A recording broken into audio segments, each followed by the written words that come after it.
अभिनंदन।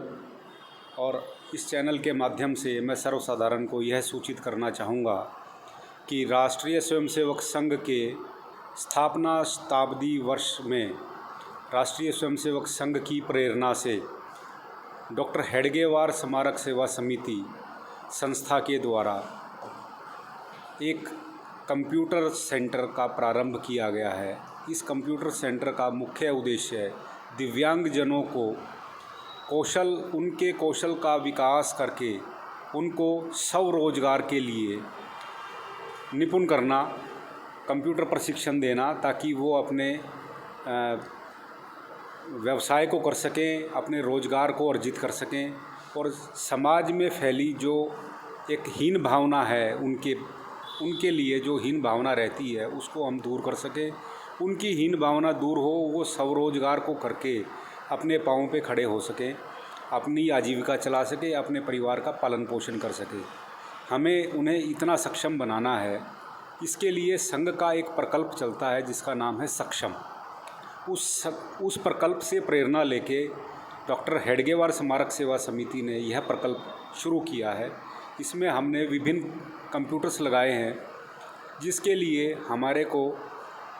हमारी संस्था को झांसी के वरिष्ठ उद्योगपति एवं सुप्रसिद्ध समाजसेवी श्री श्रेयांश कुमार जैन से अत्यधिक सहयोग मिला है। उन्होंने अपने पिता की स्मृति में अपनी पुश्तैनी गद्दी पर नवनिर्मित व्यावसायिक केंद्र बनाकर हमें निःशुल्क प्रदान किया है।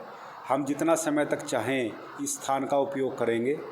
वो उपयोग करने के लिए हमें स्थान का कोई किराया नहीं देना पड़ेगा और उनसे और भी हमें आर्थिक सहयोग, समय समय पर सामाजिक सहयोग भी मिलता रहा है। और उन्होंने उनके द्वारा चालित रायचंद जैन समाज कल्याण ट्रस्ट, जिसके वो अध्यक्ष भी हैं, उन्होंने अपने पिता की स्मृति में स्थापित किया।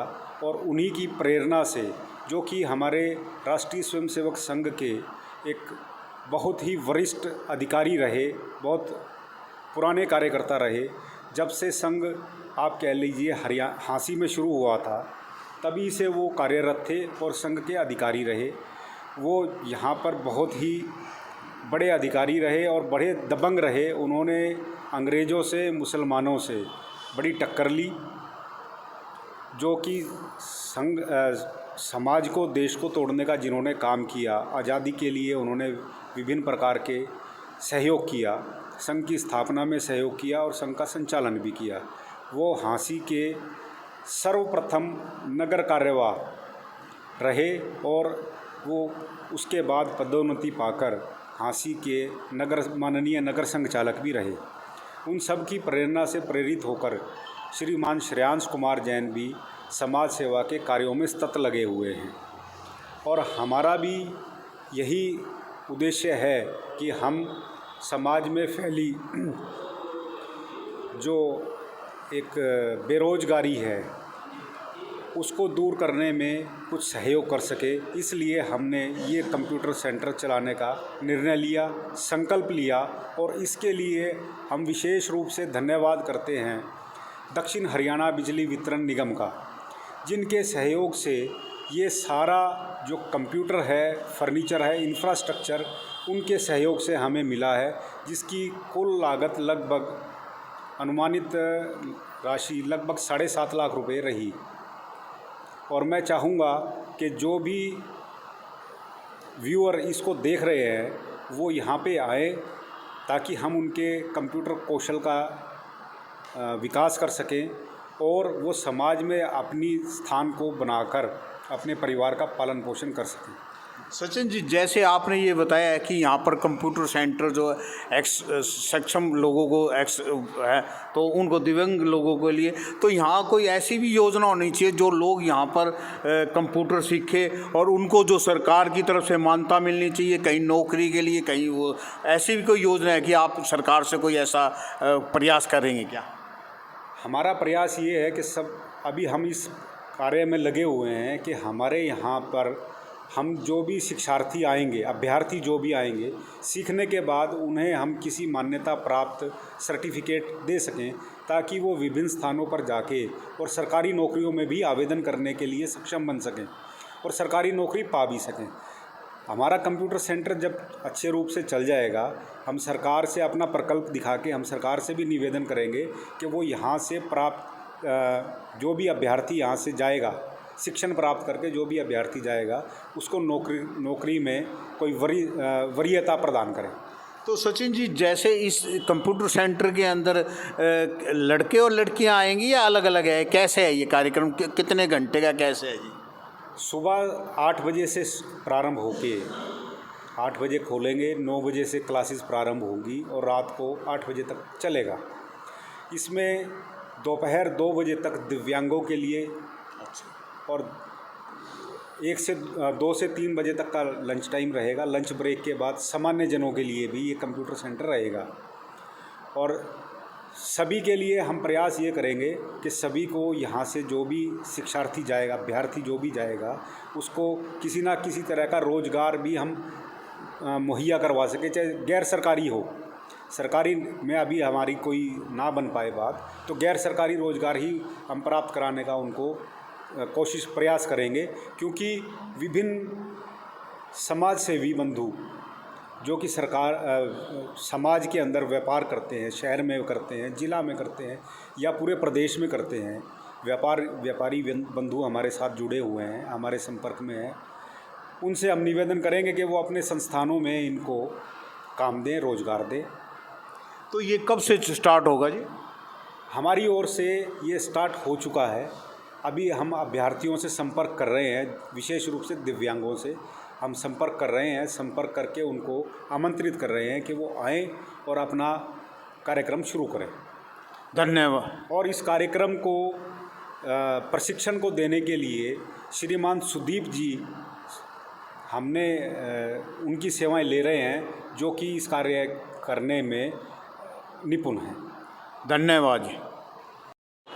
इस प्रकल्प को, जो सक्षम प्रकल्प हमने यहाँ पे प्रारंभ किया है, उस प्रकल्प को चलाने के लिए विशेष रूप से मार्गदर्शन श्रीमान कृष्ण जी यादव, जो कि राष्ट्रीय स्वयंसेवक संघ जिला हांसी के सह जिला अध्यक्ष कहेंगे जिन्हें, माननीय संघ चालक जी जिन्हें हम कहते हैं संघ की दृष्टि में, वो हैं। उनका विशेष इसके ऊपर हमारे मार्गदर्शन है और वो एक किस्म से पूर्णकालिक कार्यकर्ता के रूप में यहाँ पर इस कंप्यूटर सेंटर को संभाल रहे हैं। धन्यवाद। के लिए जो हमें विशेष सहयोग मिला वो दक्षिण हरियाणा बिजली वितरण निगम द्वारा मिला, जिन्होंने हमें लगभग 7.5 लाख रुपए की राशि से इंफ्रास्ट्रक्चर प्रदान किया, जिससे कि ये कंप्यूटर, प्रिंटर्स, टेबल्स, फर्नीचर आदि, एसी, लाइटें, पंखे आदि हम खरीद सकें।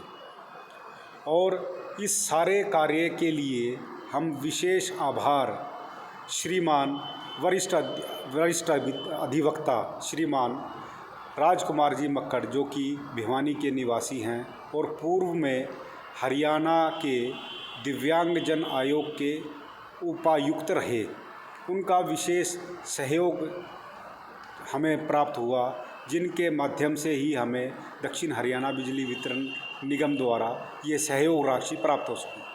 धन्यवाद। धन्यवाद।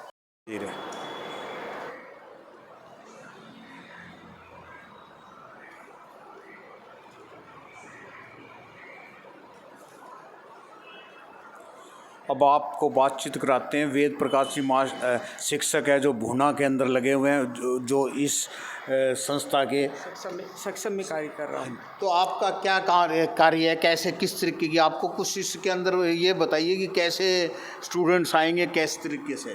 जी, मैं अपना परिचय देता हूँ। वेद प्रकाश, भूना में दृष्टिबाधित जो बच्चे होते हैं उनका अध्यापक हूँ, जो दिव्यांगों से ही पूरी तरह जुड़ाव होता है। और जो अपना ये सक्षम के तहत ये कार्यक्रम जो आयोजित हो रहा है, मैं थोड़ा सक्षम का परिचय दूँ कि राष्ट्रीय स्वयंसेवक संघ के कार्यकर्ता हर क्षेत्र में कार्य करते हैं।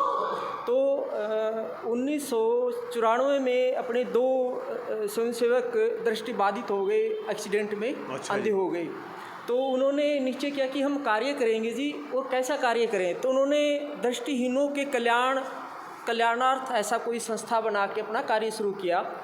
1984 में जी? 94 में जी, 94 में। अखिल भारतीय दृष्टिहीन कल्याण संघ से उन्होंने शुरुआत की कलकत्ता के अंदर, और अपना कार्यक्रम बढ़ाया आगे।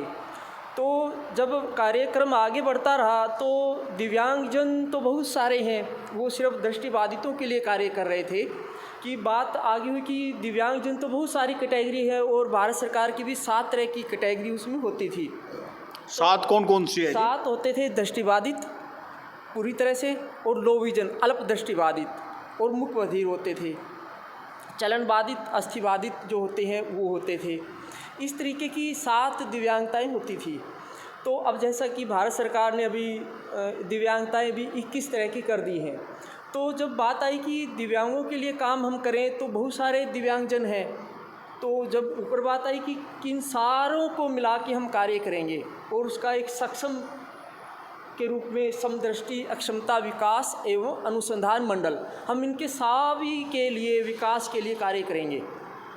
जैसा कि आज हम ये कार्य शुरुआत कर रहे हैं कि दिव्यांगजनों के लिए, और मैं चाहूँगा एक सुझाव भाई साहब को दूंगा कि जो सक्षम, जैसे हमारा नाम से है कंप्यूटर सीखने, तो वो दिव्यांगजन आएगा जो पढ़ा लिखा है।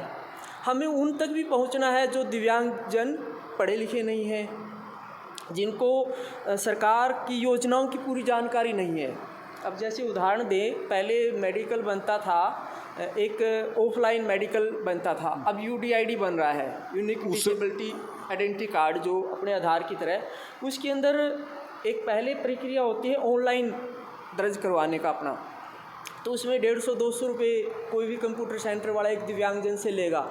जैसे कोई मानसिक मंदता का है, ऑर्थो का, चलनबाद, वो, और उनकी जानकारी भी नहीं होती कंप्यूटर सेंटर वालों को, वो गलत भर देते हैं, और जब उसका मेडिकल बन के आता है तो ऑब्जेक्शन लग जाते हैं उनका।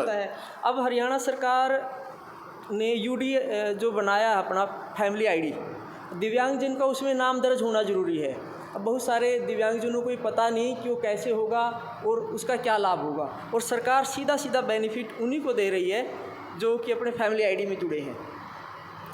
अभी देखने में आया कि जिनके घर में दिव्यांग बच्चा है, उनके माता पिता को भी नौकरी में वरीयता मिल रही है, लेकिन अच्छा। फैमिली ID में चढ़ा हो। तो ये भी जानकारी हमें हर दिव्यांग जने तक पहुंचाने का हम कार्य करें, और उनका जो ऑनलाइन होता है UDID के लिए वो भी करें। बहुत सभी को पता नहीं कि हमें व्हीलचेयर कहाँ से मिलेगी। हम व्हीलचेयर के लिए भी उनका आवेदन लें। रेड क्रॉस सोसाइटी ऐसे कैंप लगाती हैं, उनको फ्री में देती हैं। जो मुख बधिर बच्चे होते हैं, सरकार उनको 5 लाख तक का ऑपरेशन करवाती है मुख बधिर बच्चे का, लेकिन वो बनता 5 वर्ष तक है। वो भी हम जानकारी की अर्ली स्टेज में पहचान हो के उनका करवाएं। आजकल मेडिकल किस तरीके का होता है जी? मेडिकल अपना यूनिक, जो पहले मेडिकल होता था जो ऑफलाइन होता था, उसमें सिर्फ एक पेज पे डॉक्टर का, हॉस्पिटल का नाम होता था। आज हम उस मेडिकल को कहीं भी स्कैन करके उसकी पूरी डिटेल हमें मिल जाएगी, किस डॉक्टर ने बनाया है, कब बना है, इसकी क्या डिसेबिलिटी है। तो वो यूनिक डिसेबिलिटी जो कार्ड बनता है ऑनलाइन, और पूरे हिंदुस्तान में यानी पूरे वर्ल्ड में भी वो मान्य है। ये चेंजिंग भी हो जाता है जी? हाँ बिल्कुल चेंज होता है, लेकिन इसकी प्रक्रिया होती है। बना है, हमें जिस हॉस्पिटल में हमारा बना है वो मेडिकल बोर्ड के आगे हमें एक एप्लीकेशन लगानी होती है, जी मेरी ये त्रुटि है। फिर उस पर मेडिकल बोर्ड बैठता है, और वो होता ऑनलाइन ही है। और उस पर दोबारा डॉक्टर बैठेंगे और फिर करेंगे। और जैसा कि अभी गेम हम सुनते हैं, ओलंपिक में, पैरा ओलंपिक होते हैं, वहाँ तो बहुत सारी डिसेबिलिटीज़ हैं, छोटी माइनर भी।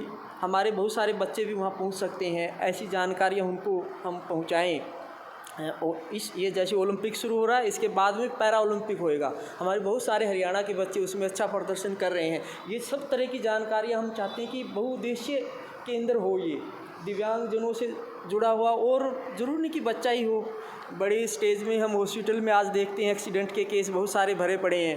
तो किसी को हाथ से, पाँव से, बहुत सारी ऐसी दुर्घटनावश ऐसे हो जाते हैं तो हम सब तक पहुँचें। तो आप ये जो रोजगार के अंदर सरकारी जो है क्या, तो उसके अंदर नौकरियों में कितनी इनको सुविधा मिल रही है, या मिल रही है या नहीं मिल रही? बिल्कुल बिल्कुल जी, नौकरियों में पहले 3% कोटा होता था और आज 4% कोटा इनके लिए निर्धारित है। तो 4% जो कोटा है वो कैटेगरी आप बता रहे हो कि 1-2 दर्जन से ज़्यादा हो चुकी है जब, तो उसके लिए किया हुआ है कि जो अपना यूनिक आईडी है, जैसे कि मंदबुद्धि होता है उसके लिए कोई जॉब नहीं होती है, जो गूंगा बहरा होता है, कम दृष्टि वाला होता है और जी ऑर्थोपेडिकली उसमें भी चलन बाधिता में अपर लिम्ब होता है, ऊपर का हिस्से में, नीचे के हिस्से में होता है उनके लिए। और एक और कर दिया कि मल्टीपल डिसेबिलिटी। अब आप देखेंगे कोई भी विज्ञापन निकलता है एमडी लिखा होता है, उस एमडी में विभिन्न तरह का, जैसे कि एसिड विक्टिम होता है, थैलीसीमिया का मरीज होता है, उनके लिए वो होता है। वो 1% ऑर्थो जो चलन बाधिता है, 1% जो अल्प दृष्टि या पूरी दृष्टिबाधित होते हैं और मुख बधिर, उनके लिए 4% किया है। एक में सारी अदर डिसेबिलिटीज़ आएंगी जिसमें। तो अब जो कई बार हमने ये भी देखा है इस मांग को लेकर जो है क्या, जो लोग प्रदर्शन वगैरह करते हैं मेडिकल को बेस को लेकर, तो उनकी कोई समस्या का हल हुआ है या नहीं होता है? उनका हो रहा है जी। उनकी क्या है समस्या है कि सरकार 100% दिव्यांगजन को जैसे बस पास दे रही है और 100% बहुत सारे होते हैं, वो कहते हैं कि हम तो जा ही नहीं सकते जी। जो 100% है वो तो ऐसी अपनी व्यवस्था है ही नहीं, बसों में चढ़ना उतरना, रेलगाड़ियों में। वो कहते हैं कि जी जब डिसेबिलिटी काउंट होती है 40% का, ये बेंचमार्क डिसेबिलिटी है जो 40% से ऊपर के सबको लाभ मिलेगा। तो कहते हैं कि 40% दिव्यांग को जब आप नौकरी में लाभ दे रहे हैं तो बस में सुविधा उसमें देने में क्या जाता है। हाँ जी। वो चल सकता है, जा सकता है किसी तरीके से, थोड़ी उसको है परेशानी, फिर भी उनको दूर कोशिश करता है, लेकिन 100% पे दिया गया है। तो आप संक्षेप में ये बताइए कि क्या आज समाज के अंदर क्या इसके लिए ज़रूरत है, किस तरीके की जो है अवेयरनेस? एक तो जी जो दिव्यांग जिनके हैं वो भी उन बच्चों को आगे लाएं, उनको छुपाएं ना। जैसे छोटे, अगर हमारा 10-12 साल का बच्चा पता चलता है जी दिव्यांग है तो उसकी शिक्षा सही से नहीं हो पाती, वो उसको छुपाए नहीं, है तो है। और इसमें समाज को भी उनके एक ऐसी नज़र से नहीं देखना चाहिए कि भाई ये कर्मों का फल है या है, तो उसे परिवार पे एक थोड़ा सा वो होता है, वो एक अच्छा महसूस नहीं करता। भी किसी के साथ हो सकता है, कोई जन्म से है, हम एक्सीडेंट हो जाते हैं तो हमें समाज में आगे हीन भावना नहीं रहनी चाहिए और हमें उसको बराबरी का स्वीकार करना चाहिए और परिवार से लेकर समाज के अंदर और सरकार को भी इसके ऊपर पूरा गंभीरता पूर्वक विचार करना चाहिए। अभी लोगों को ये पता नहीं कि जो अंबानी परिवार के बेटे की शादी हुई है, ये एक स्पेशल बच्चा रहा है, ये दिव्यांग बच्चा रहा है। अच्छा। इनमें जीन प्रॉब्लम थी और उनके लिए एक स्पेशल स्कूल भी इन लोगों ने बनवाया जो जहाँ पे डिसेबल्ड बच्चे पढ़ते हैं। तो इसीलिए इन्होंने इतना तामझाम कि इस बच्चे को स्वीकार किया। वो बोल नहीं पाता था, खाने का इसका कंट्रोल नहीं होता था, आज भी इसको बहुत सारी परेशानी है। इन्होंने स्वीकार किया और पूरे विश्व को बताया कि ये डिसेबल है तो है, इसमें क्या है, लेकिन वो अच्छा कर रहा है। छुपाना नहीं चाहिए, हमें जो है उसका इलाज कराना चाहिए और समाज को उसको अडोप्ट करना चाहिए। बिल्कुल।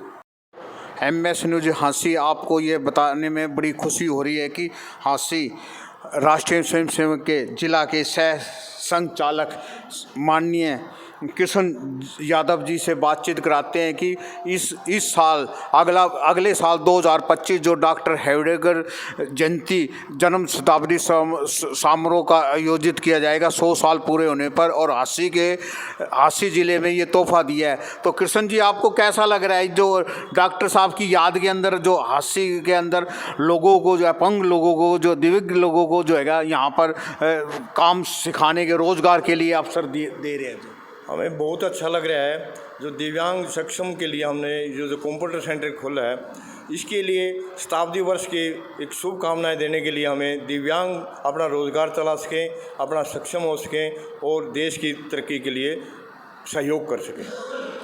तो आप इसके अंदर क्या, किस तरीके की योजना कैसी है जी? ऐसा है कि जो हमारे सक्षम हैं, जो दिव्यांग सक्षम के लिए चलाया है, जो भी विद्यार्थी हमारे पास आएंगे उनको रोज़गार के लिए तैयार करेंगे, उनको कंप्यूटर की पूरी शिक्षा दी जाएगी और ये निःशुल्क सेवा होगी हमारी दिव्यांगों के लिए, ताकि वो अपना अपना रोज़गार तलाश सकें और कार्य कर सकें।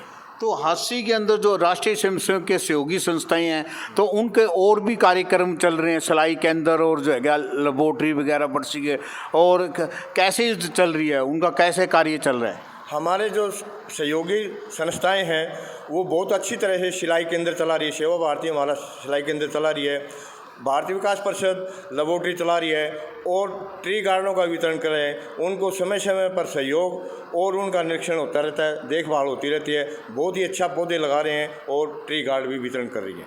धन्यवाद जी। अब आपको यहाँ पर जो इंस्ट्रक्टर लगे हैं सुदीप, उनसे बातचीत कराते हैं। सेक्टर 5 में रहते हैं। तो सुदीप जी, आपको ये यहाँ पर कहाँ से आपने वो किया है, डिप्लोमा वगैरह कैसे किया, किस तरीके की एजुकेशन? मैंने बीएससी कंप्यूटर साइंस से की हुई है सर। बीएससी? हाँ जी। जिसे बीसीए कहते हैं? नहीं, बीसीए अलग होती है, बीएससी अलग होती है। और बीएससी और बीसीए में क्या फ़र्क है जी? उसमें सर बीसीए में तो पूरा कंप्लीट कंप्यूटर का होता है सर। अच्छा। सारे सब्जेक्ट कंप्यूटर होते हैं, लेकिन बीएससी कंप्यूटर साइंस में कंप्यूटर होता है। एक सब्जेक्ट होता होगा एक उसमें। कंप्यूटर हो गया और मैथ और फिजिक्स हो गई। तो आपको यहाँ पर किस तरीके की आप उनको टीचिंग देंगे, क्या क्या योजना है आपके दिमाग में? सर, हमें जो भी दिव्यांग बच्चे आए या जैसे नॉर्मल बच्चे आए, हम उनको बिल्कुल बेसिक से उनको बिल्कुल आराम से सिखाएंगे कि उनको आगे जाके कोई भी परेशानी नहीं हो, कि किसी जॉब में वो लगे तो वहाँ पे उनको कोई भी परेशानी ना आए किसी भी चीज़ की। बिल्कुल बेसिक से लेके और टॉप तक उनको सिखाएंगे। धन्यवाद।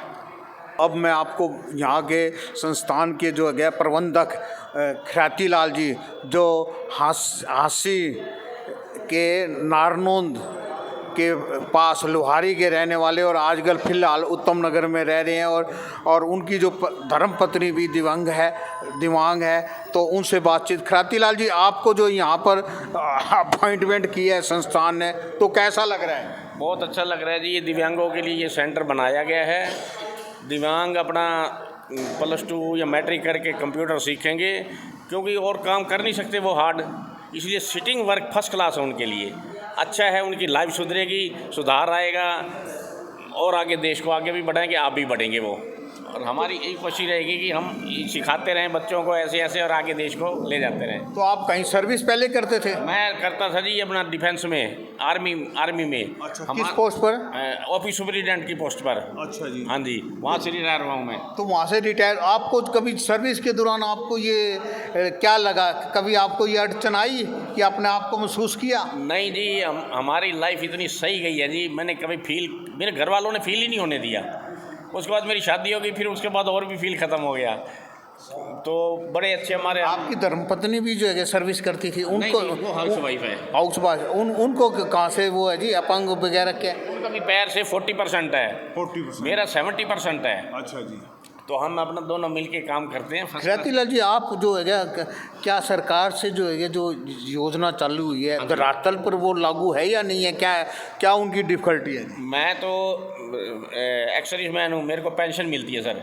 मैं कोई भी बेनिफिट सरकार से नहीं लेता, जो नहीं लेना चाहिए मैं लेता भी। तो यहाँ पर आप जो शुल्क लेंगे या फ्री में सेवा दे रहे हैं? जैसे ये उचित समझेंगे उनके मर्जी। ना, अभी आप कह रहे थे कि मैं जो है आपके पास पेंशन मिल रही है, और फिलहाल तो मैं निःशुल्क सेवा दे रहा हूँ। अच्छा। फिलहाल मेरी सेवा यही रहेगी, निःशुल्क में। धन्यवाद। हाँ जी। दोस्तों, मैं अब आपको बातचीत कराते हूँ यहाँ इस कंप्यूटर सेंटर में आए हुए देव गोयल ITI कॉलेज का स्टूडेंट्स, जो हांसी के अंदर बाबा रामदास वाली गली के अंदर रहते हैं। आज उनसे ये बातचीत करते हैं कि आज उनका पहला दिन है। आपको देव, आप कहाँ पढ़ते थे, किस तरीके की आपकी एजुकेशन है? मैं पहले हांसी के SD मॉडर्न स्कूल में पढ़ता था, 11 तक मैं वहीं पढ़ा हूँ। उसके बाद मैंने ITI में एडमिशन ले लिया था। तो आज मैं ITI में ही पढ़ रहा हूँ अभी तो, और आज मेरा यहाँ पर पहला दिन है। तो आपको ये जो पहला दिन है कंप्यूटर के अंदर, अब आप कंप्यूटर से यहाँ सीख करके क्या आपकी वो है योजना, किस तरीके की आपकी? मैं मतलब यहाँ से सीख के सबसे पहले तो गवर्नमेंट जॉब के लिए अप्लाई करूँगा। SSC स्टेनोग्राफर की निकलती है, उसके लिए अप्लाई करूँगा यहाँ से सीखने के बाद। तो स्टेनो और उससे बड़े अधिकारी बनने की इच्छा नहीं है क्या? क्या छोटा बन के खुश है क्या? नहीं, छोटा नहीं बनना, ये केवल एक शुरुआत है। उसके बाद आगे धीरे धीरे अपने स्टडी कर करके आगे बहुत बड़ी पोस्ट पे जाना है अभी तो आपको जो ये यहाँ संस्था ने जो स्टार्ट किया है, तो आपको कैसा लग रहा है कि किस तरीके के जगह लोगों को? मेरे को बहुत अच्छा लग रहा है। मैं यही कहूँगा जो भी दिव्यांग जन है वो इधर आए और एक एक चीज़ मतलब अच्छे से सिखाई जाती है, तो आप लोग भी सीखें। धन्यवाद। और आपका क्या कहना है, आप सबसे वरिष्ठ? देखो जी, हम तो ये सोच के चले हैं कि सबका साथ सबका विकास। अगर हम ये सोचेंगे ये छोटा, ये बड़ा, ये गरीब है, अमीर है, तो साथ नहीं लेना तो काम नहीं चलेगा। हमारे यहाँ जो संघ के गीत में भी बड़ा सुंदर शब्द आता है, देश में देता है सब कुछ, हम भी तो कुछ देना सीखें। तो ये है दिव्यांग कंप्यूटर सेंटर, आपको दिखाया जा रहा है कि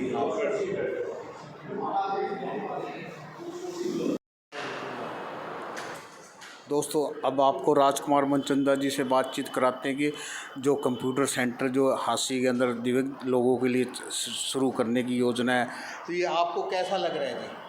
बहुत अच्छा लग रहा है जी। सभी को नमस्कार। पहले मैं इस चैनल के माध्यम से सभी का स्वागत करता हूँ और मैं बताना चाहता हूँ जो सक्षम है ना, सक्षम का मतलब है समदृष्टि, क्षमता विकास व अनुसंधान मंडल। ये राष्ट्रीय स्वयंसेवक संघ का एक अनुषांगिक संगठन है। इसका काम है जो दिव्यांग है हमारे, उनका विकास कर उनको सक्षम बनाना।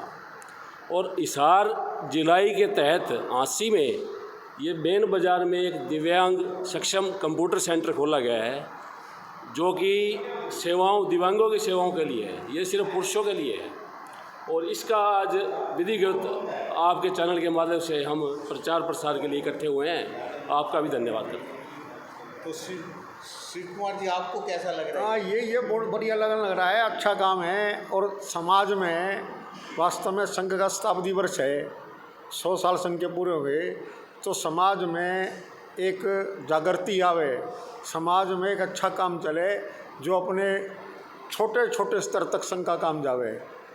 इस योजना के तहत अब ऐसी योजना है पिछड़ों में, अनुसूचित में, अभावग्रस्त में, पीड़ित में, वंचित में, ये अपना काम संघ का चले, ऐसी योजना है संघ की, तो उसके तहत ये काम है अपना।